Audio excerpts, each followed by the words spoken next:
Assalamu alaikum. My name is Hala and I am lecturer at Kingsway Institute of Medical and Allied Health Science.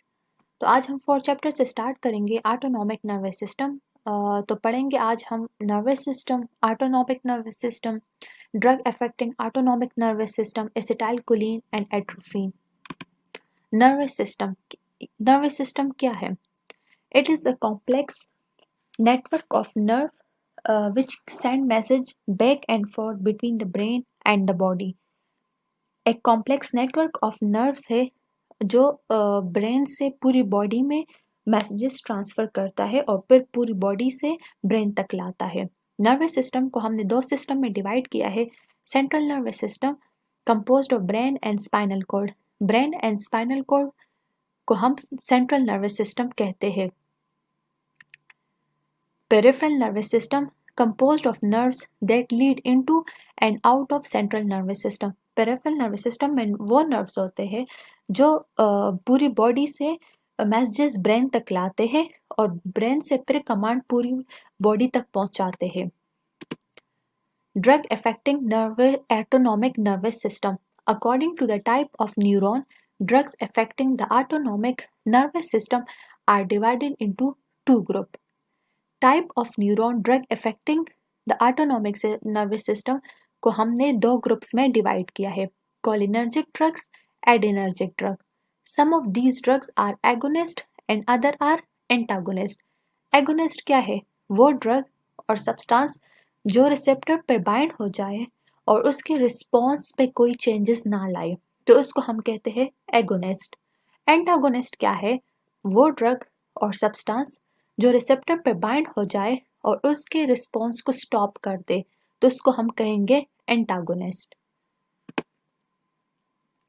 Autonomic nervous system में कौन से drug है?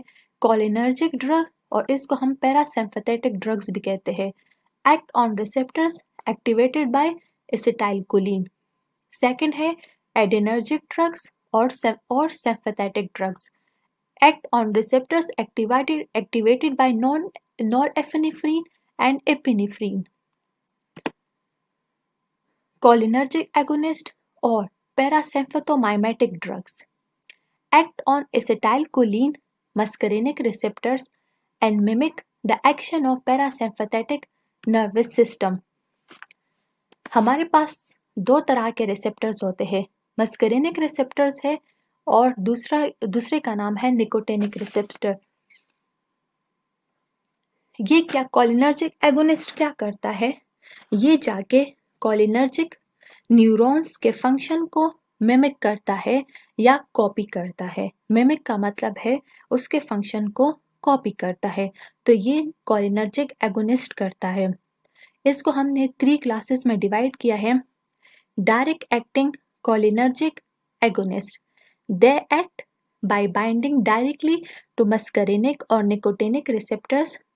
Direct acting cholinergic agonist जो है ये muscarinic या nicotinic receptor पर bind हो जाते हैं।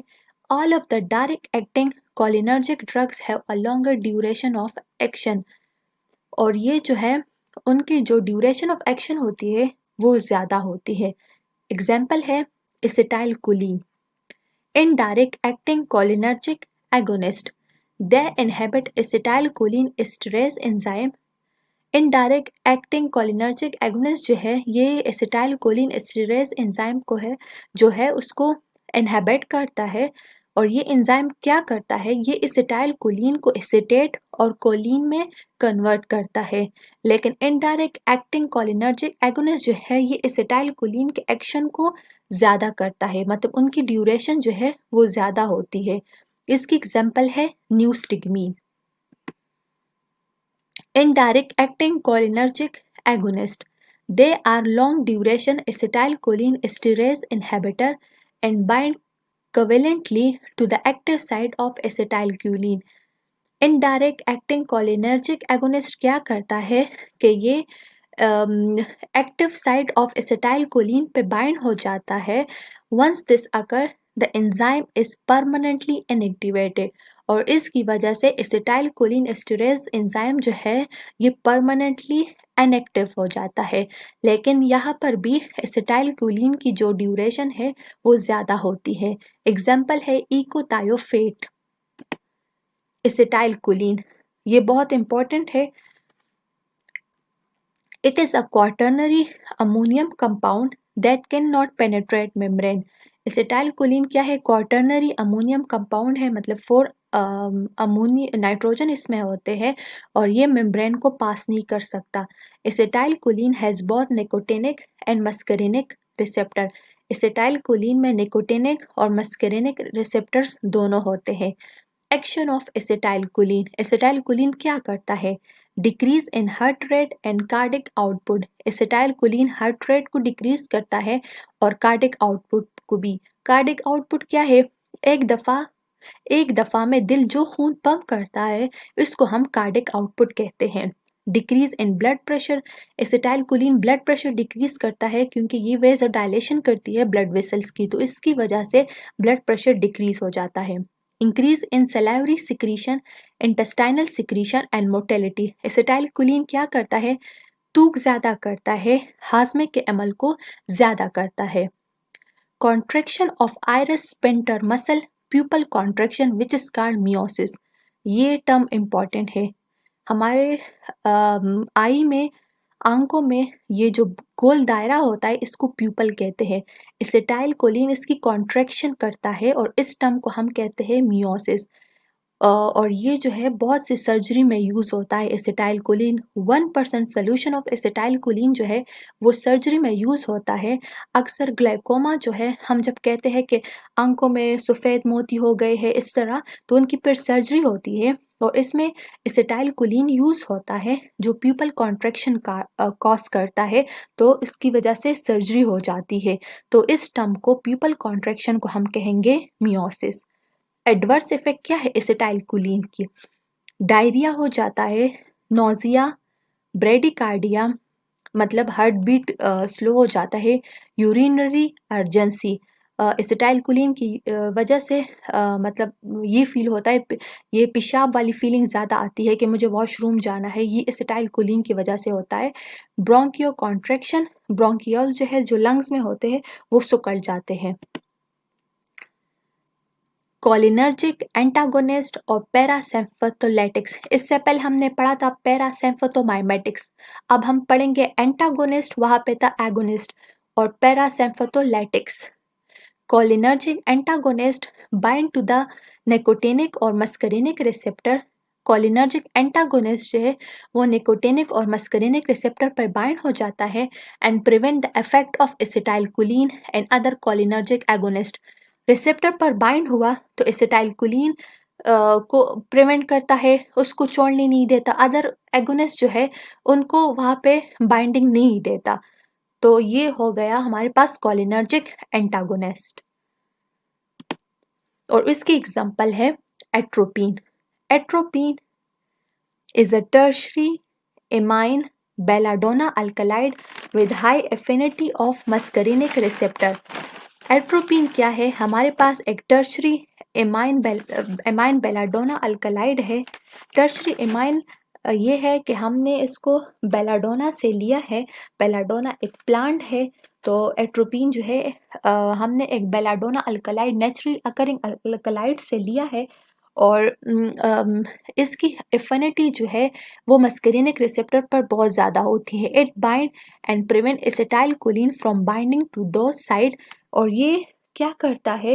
ये जो है एसिटाइलकोलिन को वहाँ पर बाइंड होने नहीं देता।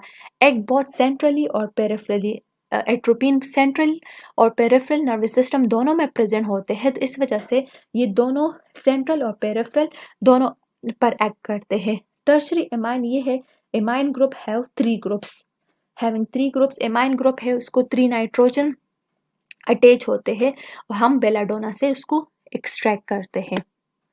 फार्माकोकाइनेटिक्स, क्या फंक्शन है एट्रोपिन की? Eye, atropine dilate the pupil of eye mydriasis in patient with narrow angle glaucoma. Atropine क्या करता है? एट्रोपिन जो है ये हमारे आई, प्यूपल ऑफ आई को डायलेट करता है और इस टर्म को हम कहते हैं मिड्रिएसिस। एसिटाइलकोलिन में कॉन्ट्रैक्शन होती है, यहाँ पे होगी डायलेशन। और ये ग्लाइकोमा जब हम इंट्राओक्यूलर सर्जरी करते हैं आइस की, तो उसमें हम एट्रोपिन डालते हैं। एट्रोपिन मैक्सिमम 7 डेज तक आई में रहता है और इसका इफेक्ट होता है आई पर। GIT use as antispasmodic. Atropine क्या करता है कि ये जीआईटी मोटिलिटी को डिक्रीज करता है और एंटी स्पाज्मोडिक के थ्रू मतलब के तरीके के तौर पर हम इसको यूज़ कर सकते हैं। अगर जीआईटी में स्पैज़म हुआ है तो हम जो है एट्रोपिन यूज़ करते हैं और ये मोटिलिटी को डिक्रीज करती है।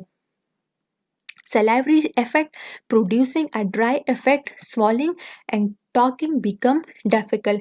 एट्रोपिन क्या करता है कि ये सलाइवरी इफेक्ट को मतलब रिड्यूस करता है, डिक्रीज करता है, तो इस वजह से हमें ड्राई इफेक्ट शो होता है और हमें फिर खाने में और बातें करने में मुश्किल होती है। Sweat gland inhibit activity of sweat gland. Atropine क्या करता है कि हमारे स्वेट ग्लैंड जो है उनको इनहेबिट करते हैं। पसीना हमारे लिए इम्पॉर्टेंट है क्योंकि ये हमारी बॉडी टेम्परेचर को रेगुलेट करता है। अगर हमारे ऊपर पसीना नहीं आएगा क्योंकि हमारे सारे ग्लैंड इनहेबिट हो चुके हैं, तो इस वजह से हमें हाइपरथर्मिया हो जाता है। हाइपरथर्मिया ये है कि हमारी बॉडी टेम्परेचर बहुत ज़्यादा हो जाता है, तो इस वजह से बाज़ औक़ात बच्चों और बूढ़ों में डेथ भी हो जाती है, इस वजह से कि हमारे स्वेट ग्लैंड जो है ये इनहेबिट होते हैं। एट्रोपिन की ये साइड इफ़ेक्ट है कि ये स्वेट ग्लैंड को तो इनहेबिट करता है, लेकिन दूसरी तरफ ये हाइपरथर्मिया भी इस वजह से काज होती है कि हमारे ऊपर पसीना नहीं आता, तो हमारी बॉडी जो है बॉडी टेम्परेचर जो है वो रेगुलेट नहीं होता, तो ये हाइपरथर्मिया की तरफ हम फिर जाते हैं। Respiratory track reduce secretion of respiratory track की जो सिक्रीशन है उनको भी डिक्रीज करता है। थेरापेटिक यूजेस पहले भी स्लाइड में हमने पढ़े, मिड्रियासिस के तौर पर यूज़ होता है, एंटी स्पाज्मोटिक है, एंटी सेक्रेटरी है। ये है कि हमारे जीआईटी में एंटी स्पाज्मोटिक के तौर पर काम करता है, मिड्रियासिस के तौर पर ये काम करता है, डिफरेंट सर्जरीज में यूज़ होता है। तो ये एट्रोपिन के थेरापेटिक यूजेस हो गए। एडवर्स इफेक्ट क्या है? ड्राई माउथ, ब्लड विजन, हमें कुछ प्रॉपर तरीके से दिखाई नहीं देता और मतलब हमें हर चीज़ सही नहीं दिखाई देती, विजन हमारा वीक हो जाता है। कॉन्स्टिपेशन, कन्फ्यूजन, मेंटली प्रॉब्लम आ जाती है एट्रोपिन की वजह से। और इसमें यह है कि एट्रोपिन हमने कहा कि मस्करीनिक रिसेप्टर्स पर ये बहुत काम करते हैं, तो हमारे पास 3 टाइप के मस्करीनिक रिसेप्टर्स है, M1, M2 और M3। M1 जो है ये स्टमक में होता है, M2 जो है ये हार्ट में होता है और M3 जो है ये स्मूथ मसल और आई में पाए जाते हैं।